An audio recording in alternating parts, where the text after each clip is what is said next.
Well, hey there, guys. It's Leslie with Love, Ink, and Paper. I hope today was as lovely where you are as it was here in our little corner of New Hampshire. It was quite a perfect day. I've kind of kidded with people that if I could be in charge of the weather, we would have sunny 72, very light breeze, just enough to keep the bugs at bay, and pretty much every day. And then it could rain pretty much every night from midnight to 2, so all of the people that like to get up early and run at 5 wouldn't get wet, and our lawns and gardens would get the water they needed. So I think that's quite a lovely way to operate. And if anybody knows where it is like that all the time, please let me know, because that's probably where I want to retire. I don't want it too hot. I don't necessarily want it too cold. I do want some snow around Christmas, though, and I could probably travel for that, just because it's pretty. But anyway, that's just my take on the weather. So it was pretty close to perfect today here in New Hampshire. So there is a new host code. I missed you guys last week. I hope you enjoyed the videos I posted. Stampin' Up! Has some pretty good stuff to share with you, so I wanted you to see some of those things. But I had a great time at the Keene Public Library. It turns out that they have a craft night on the third Tuesday of every month. So this month it was string painting, and I don't know what's coming in June, but I will likely move the live to either Monday or Wednesday or something on the 21st, around the 21st of June, so I can go to that craft night. I'm actually working with the person that organizes those craft nights, and I'm hoping that I get to lead one in August for some maybe back to school things or something. So I'm working on that idea as well. So there we go. So new host code. So next Tuesday, because of the Memorial Day weekend, we're going to not have our regular live. We're going to do the paper pumpkin on Tuesday instead. So that will be the Facebook Live at 4 in the afternoon, and then in studio at 6 p.m. I may have one more kit. It looks like my refill that I ordered shipped. So if it gets here before Tuesday, I would have an extra kit. Otherwise, I do not. I used my one extra to craft with some kids at school last week so that they could give those cards to their teacher as a gift, because she was getting married this past weekend. So anyway, I don't have an extra kit this month.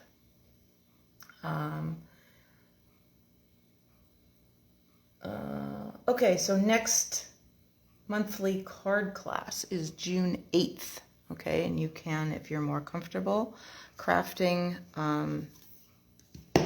still at home with not a lot of people around, then you could do it via the online videos and written tutorial that I provide along with your card kits. So if that is more of an option for you, let me know.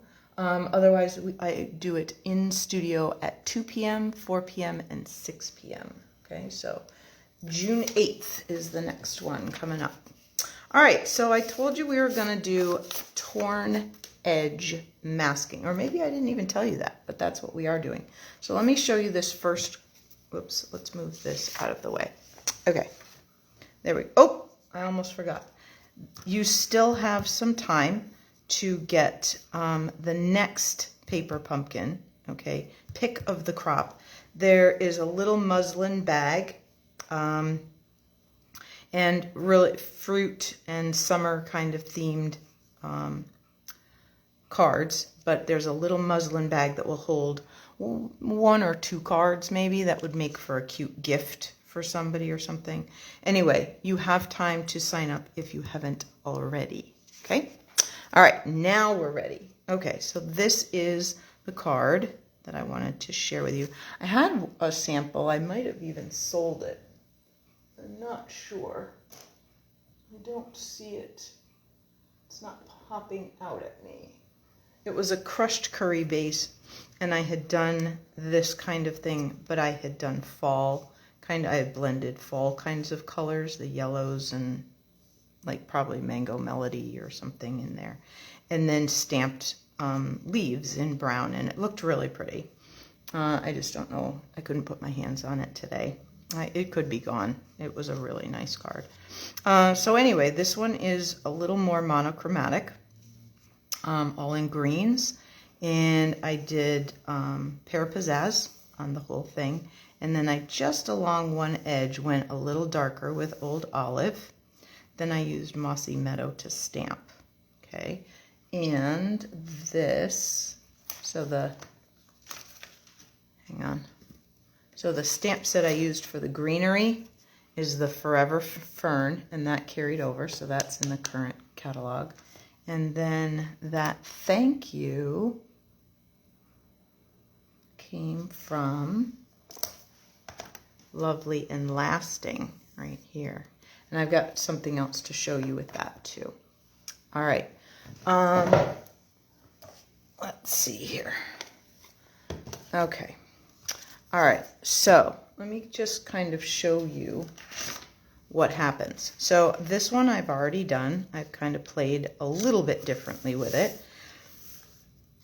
And instead of doing the Old Olive along one edge, I kind of did it in the middle. So we have light at one end, light at the other. That's the Pear Pizzazz that went on the whole thing.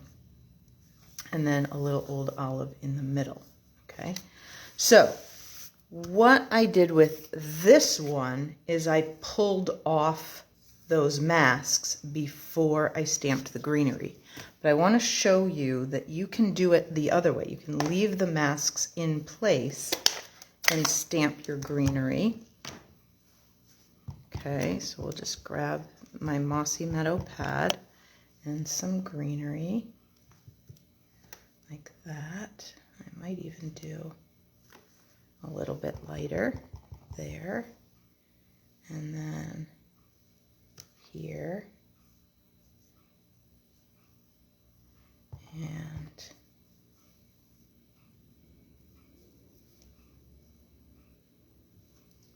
here. So I'm trying to decide if I want to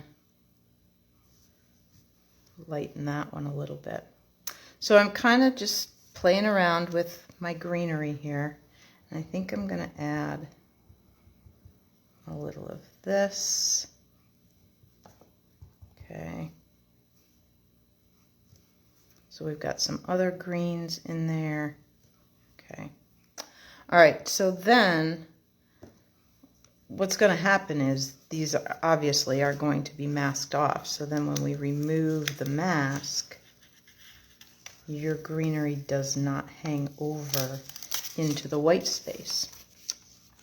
So I just wanted to show you that this is just a slightly different look to that. Not that one is right or one is wrong necessarily, but just a different look, okay?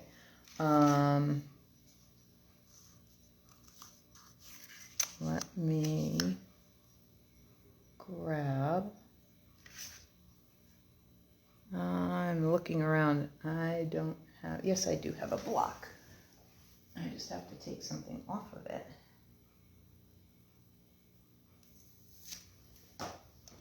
Okay,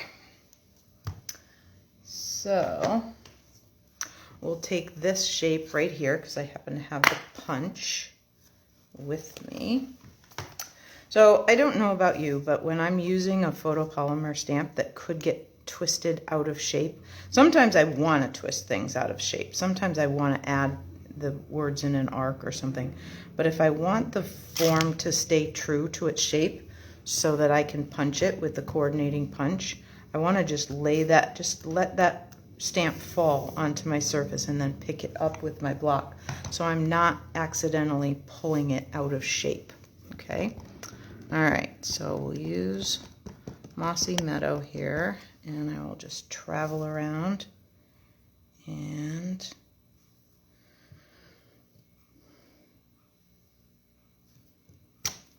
like that. And then let me just clean that up so that I can never have too many thinking of you. So I'll pull this one off, put that back. I really like the way they didn't used to do this, but they have started. There was a, maybe last catalog, I don't know.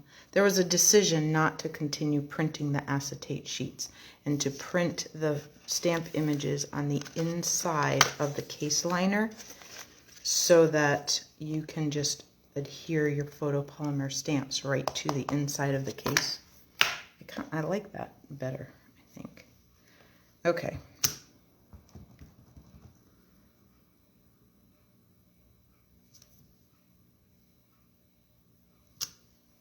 Okay. I'll just line that up.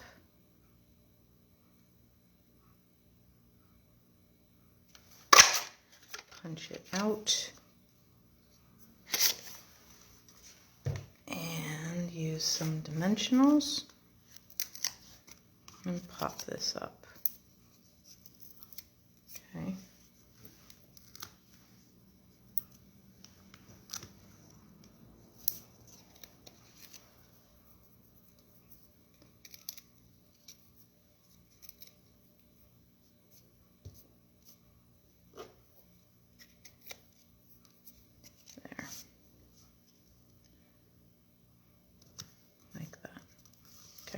Now, I could, if I wanted to, because this stamp set does have coordinating dies, I could stamp a few extra pieces and then use the dies and then have some raised ones coming out. That might look really cool. If I do that, I will, you know what? Let's do it. I've got that. It's not very far, and I can use the mini because this is small.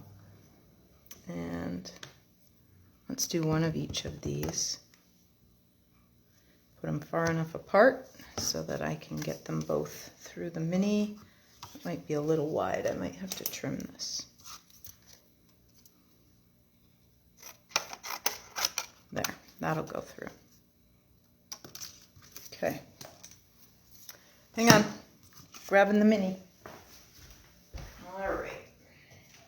And the dies, which are right here.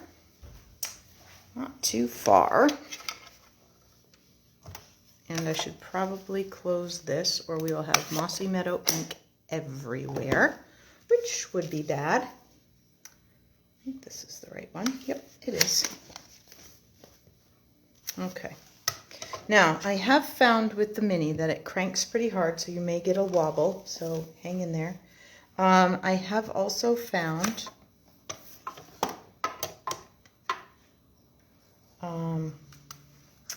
that I have to offset the ends just a little bit. For some reason, this machine does not like to have all the pads at the same, you know, in the same alignment at the same time. So I just pull one a little back a little bit.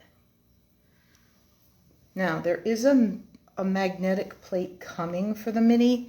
It is already available for the full-size machine, but they have not quite rolled out,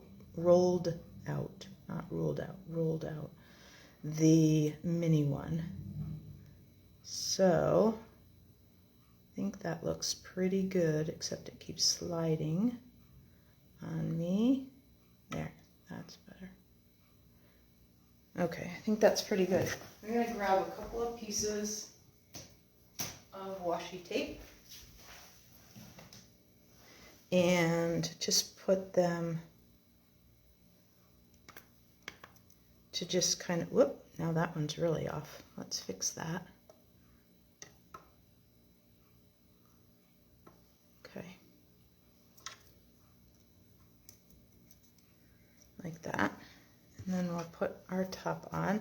And you'll see, I'm just gonna see how I've just kind of offset everything so that it can go in as it wants to. Okay, so here's where it might get wiggly. So if you get motion sick, just close your eyes and I'll be done in a sec. Okay, this one does crank a little harder, so it might be. All right, let's put that away. Good thing it's only a couple steps away from where I film. Okay. Oop, that one did slide just a little wee bit. That's all right. I may end up not liking this anyway, so we'll see. Okay. Just not sure how I'm gonna like that right at the moment. So let's just get all of this out of the way. There. Okay, now I'm going to just put this down, and I think just take my old olive brush and get a little wee bit of Mossy Meadow and just kind of take that white away so it's not so stark. Okay, so I don't want it to, all right, there, see, that's better. Well, doing that, I might like this pretty well. Okay, hang on. So we'll just get a little of that.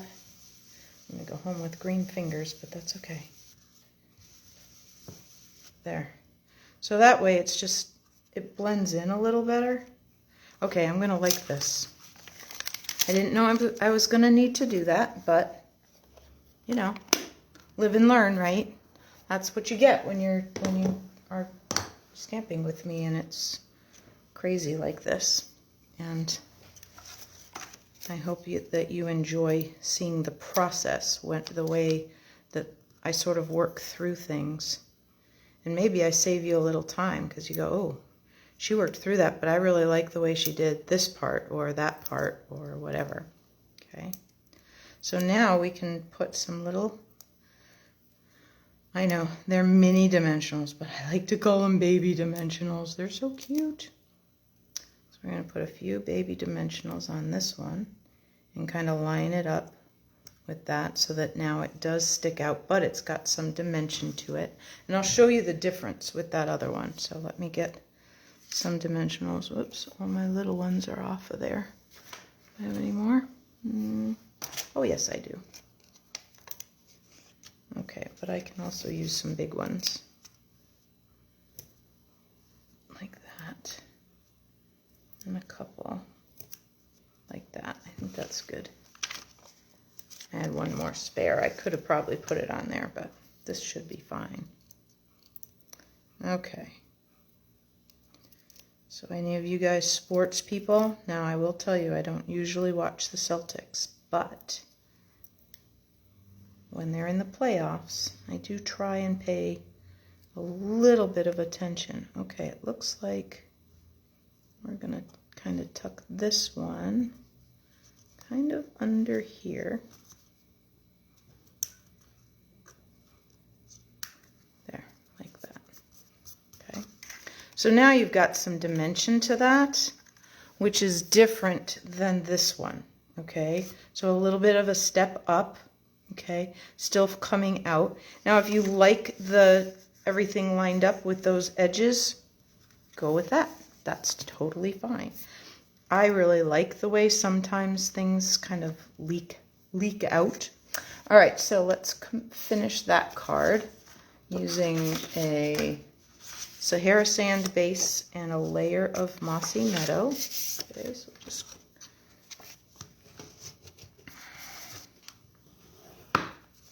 there's that. Here's this. Yeah. Okay. This is how I used to use my snail. An inch or so in each corner and a little bit in the middle. And then I had to kind of learn how to use the seal. And now that I've gotten better, I'm using a little bit less because I've kind of mastered, I feel like, how to do that. So I have to pull and tip my wrist pretty firmly. Okay. But I am able to, instead of using along an entire edge, I am able to get that a little bit less, which is good. Okay. Because really this is a very strong adhesive. You really don't need any more than that. Okay. All right, so we have thank you, all flat but still leaking out. Okay. So a couple of almost monochromatic cards. Okay, monochromatic would be just those shades of green and the neutral. Okay, and I guess this could be considered because Sahara Sand is a neutral. But anyway, I really like those. I almost wonder what they would have looked like if I had used very vanilla, but I think I like the contrast. All right, so that's two. Well, what if you want a little more color? Like, you know, like you don't want necessarily just white on the outside edges. All right, well, nobody says you have to. Okay, so I have this that I did, and let me tell you what I did here. So the cardstock is Blushing Bride. Okay, I didn't actually use any Blushing Bride ink. I thought I was going to, and I didn't. Then I used Flirty Flamingo ink here. Okay. And then I used our brand new Sweet Sorbet for the flowers and the greeting piece. And I really like the way this came out. So let's grab some dimensionals for this. And I don't think you can ever use too many dimensionals, honestly. I mean, they're inexpensive, and if you're mailing something, you don't want something squished. So I will even put one in the middle like that. Some people would think that was overkill. You know what? That's okay. They have the right to their opinion, even if they're WRONG. All right, so here we go. We'll put that there. So then I have another Blushing Bride, but we're going to put it in between with the Sweet Sorbet, and I really liked the way that sort of had the edge but then kind of blended. I really like that color combination a lot. All right, so a little and stop, and a little and stop, and a little and a little and a little. Okay. So I had not yet received my masking paper. So you'll see that I am using Post-it notes and that sort of thing. Oops, I just did it all the way down the edge. See, I got busy. I was thinking about you guys and my masking paper, and all right, I'll fess up. It's not that it didn't get here. It's that I forgot to order it. I'm not sure how that happened. Like, it was pretty high on my shopping list, and I overlooked it. And so it didn't get here, obviously, if I didn't order it. So I had to use Post-its, but they worked really well. So it was okay. Because this layer is 3 3/4 by 5, I could even use a 4-inch super sticky kind of Post-it note for this one because it was going the short way. For my ones that went the long way, I had the 3 by 5 or 3 1/4 by 5 or whatever they are, the long, these 3 by 5 I think they are. Anyway, it was enough because again this is 3 3/4 this way by 5, so it was just long enough. Okay, so I could make them work. Our new masking paper will likely be a better choice because it's bigger. Let me look that up real quick.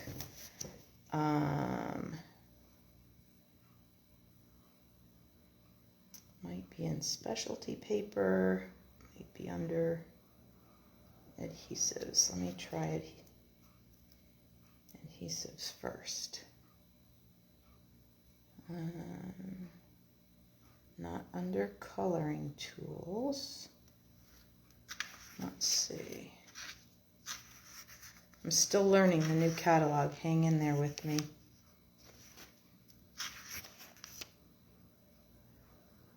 Specialty paper. Nope. All right, where else would it be? I remember being surprised about where they put it.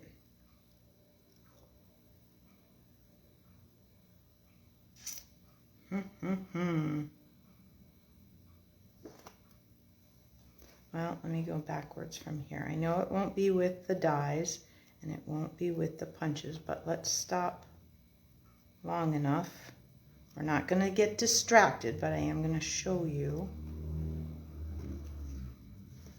the bundle that I used, the Lovely and Lasting with the lasting label. Okay, so it can be a bundle. It can also be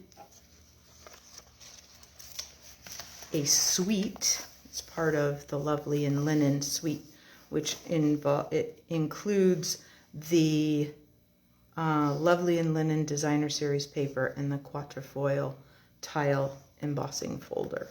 Okay, so there's those two things. All right, back to our search for, here it is. Okay, I knew it was weird. So it's it's Handy Helpers. Here it is, masking paper. Okay, it's new. It's got that nice red end, so you know you don't have it yet. And it is 5 by 7. So you have a nice size piece that you can pretty easily go the long way or the short way. Either direction is going to work for you. Okay, so that masking paper is going to be something that I'm going to get on my next order because I really want to try it out. All right, so there's those 3 cards. Okay, and again, sort of monochromatic, all in the same tones. You don't have to do it that way. I just encourage you, if you're going to do more of an ombre thing with different colors, like a sunset or something like that, you're going to want to, with your blending brushes, start light and go darker, okay, and then blend the edges. And I think, yeah, this is such a nice wow. Even this card, when you pull it out of the envelope, really distinctive and really pretty, and very little more than stamps, ink, and paper. Okay, a punch here, but this one, stamps, ink, and paper, that's it. Okay, so kind of a fun little wow, but not a whole lot of materials needed. Okay, so I hope that was fun for you. Did I show you that I use color and contour here? Maybe I mentioned it, but I don't think I showed you that that's the stamp set. Okay, so I hope that was fun. Give it a try, and let me know how it works for you. Okay, and I will go clean my blending brushes now. I know you may have watched videos from other demonstrators who say they have one for their greens and one for their pinks and one for their reds and whatever. I just find that if I just very gently and pretty soon after I've used them, run them in some cold water with some very mild soap, or even our Stampin' Mist cleaner, they clean up really well, really well. And so I think I have maybe 6 brushes altogether so that I could have a couple of different projects going. But don't think you have to have gazillions, okay? You don't. All right, so I'm going to go wash these and head home, and maybe the Sox are playing tonight. I don't know. We'll see. All right, well, thanks for joining me, and I will see you again really soon. Bye, guys.